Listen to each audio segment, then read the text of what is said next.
Thank you very much.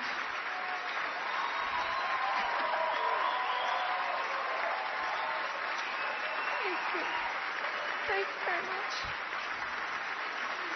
Thank you. Please sit down. Please sit down. Thank you. I love you all, but you'll have to forgive me. I've lost my voice in screaming and lamentation this weekend, and I have lost my mind sometime earlier this year, so I have to read.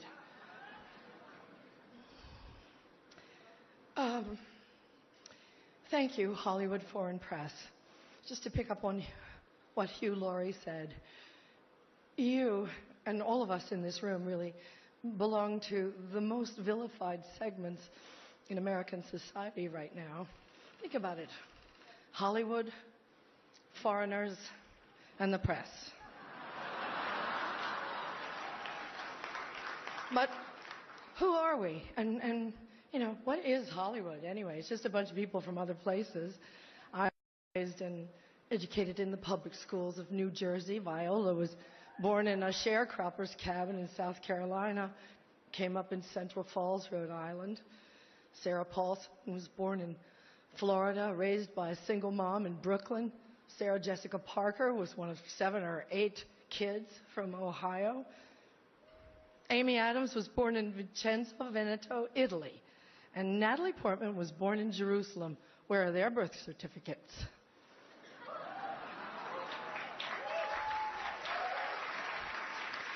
And the beautiful Ruth Nega was born in Addis Ababa, Ethiopia, raised in Ireland, I do believe.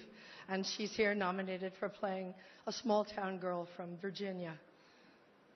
Ryan Gosling, like all the nicest people, is Canadian. And Dev Patel was born in Kenya, raised in London, is here for playing an Indian raised in Tasmania. So Hollywood is crawling with outsiders and foreigners. And if we kick them all out, you'll have nothing to watch but football and mixed martial arts, which are not the arts.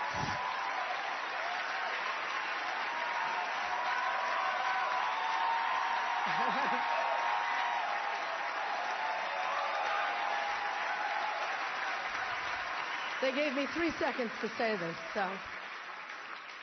An actor's only job is to enter the lives of people who are different from us and let you feel what that feels like.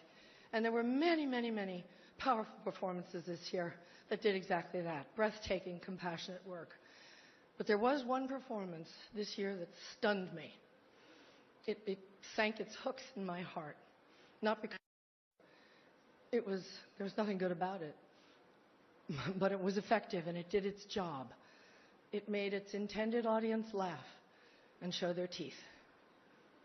It was that moment when the person asking to sit in the most respected seat in our country imitated a disabled reporter, someone he outranked in privilege, power, and the capacity to fight back. It kind of broke my heart when I saw it, and I still can't get it out of my head because it wasn't in a movie. It was real life. And this instinct to humiliate, when it's modeled by someone in the public platform, by someone powerful, it filters down into everybody's life because it kind of gives permission for other people to do the same thing. Disrespect invites disrespect. Violence incites violence. When the powerful use their position to bully others, we all lose. Okay, go up with that thing. Okay, this brings me to the press. We need the principled press to hold power to account, to call them on the carpet for every outrage.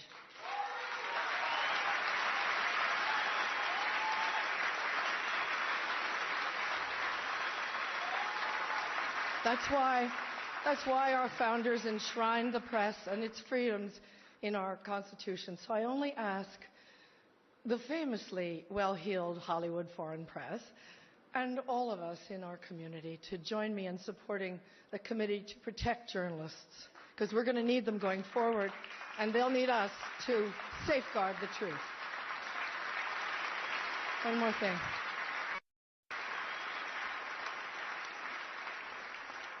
Once, when I was standing around on the set one day, whining about something, we were going to work through supper or the long hours or whatever, Tommy Lee Jones said to me, "Isn't it such a privilege, Meryl, just to be an actor?" Yeah, it is. And we have to remind each other of the privilege and the responsibility of the act of empathy. We should all be very proud of the work Hollywood honors here tonight.